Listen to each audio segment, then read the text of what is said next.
Borobudur attracted attention in 1885, when the Dutch engineer Jan Willem Ijseman, chairman of the Archaeological Society in Yogyakarta, made a discovery about the hidden foot. Photographs that reveal reliefs on the hidden foot were made in 1890 to 1891. The discovery led the Dutch East Indies government to take steps to safeguard the monument. In 1900, the government set up a commission consisting of 3 officials to assess the monument. Jan Laurens Andries Brands, an art historian, Theodore van Erp, a Dutch army engineer officer, and Benjamin Willem van der Kammer, a construction engineer from the Department of Public Works. In 1902, the commission submitted a threefold plan of proposal to the government. First, the immediate dangers should be avoided by resetting the corners, removing stones that endangered the adjacent parts, strengthening the first balustrades and restoring several niches, archways, stupas and the main dome. Second, after fencing off the courtyards, proper maintenance should be provided and drainage should be improved by restoring floors and spouts. Third, all loose stones should be removed, the monument cleared up to the first balustrades, disfigured stones removed and the main dome restored. The total cost was estimated at that time around 48,800 Dutch guilders. The restoration then was carried out between 1907 and 1911. Using the principles of anastylosis and led by Theodore van Erp. The first 7 months of restoration were occupied with excavating the grounds around the monument to find missing Buddha heads and panel stones. Van Erp dismantled and rebuilt the upper 3 circular platforms and stupas. Along the way, Van Erp discovered more things he could do to improve the monument. He submitted another proposal, which was approved with the additional cost of 34,600 guilders. At first glance, Borobudur had been restored to its old glory.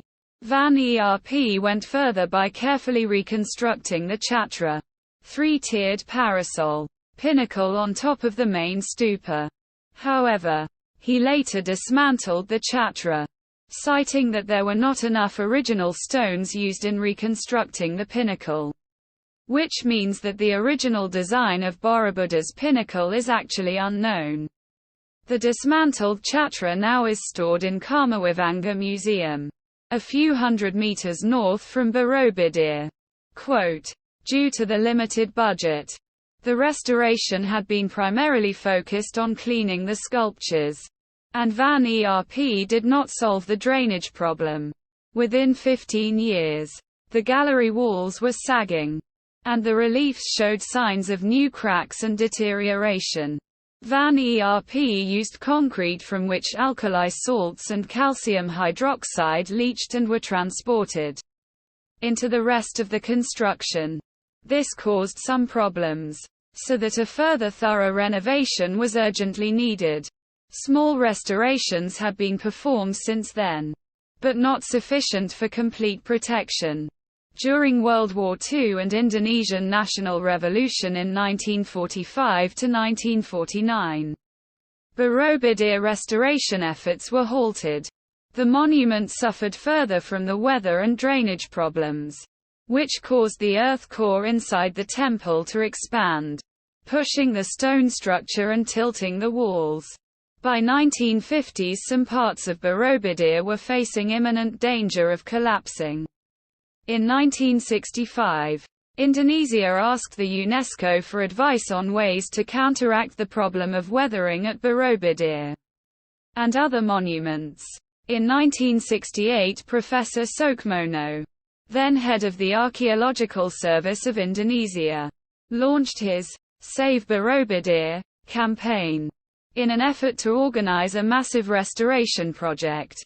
In the late 1960s, the Indonesian government had requested from the international community a major renovation to protect the monument. In 1973, A master plan to restore Borobudur was created. Through an agreement concerning the voluntary contributions to be given for the execution of the project to preserve Borobudur. Paris. 29 January 1973. 5 countries agreed to contribute to the restoration. Australia. AUD $200,000. Belgium. BEFFR. $250,000. Cyprus. CYP £100,000. France. USD $77,500. And Germany.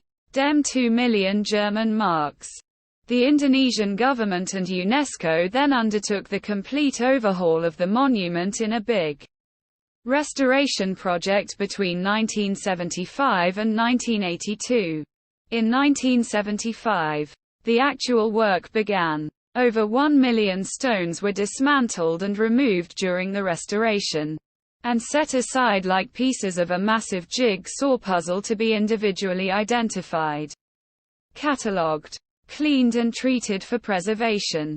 Borobudur became a testing ground for new conservation techniques, including new procedures to battle the microorganisms attacking the stone.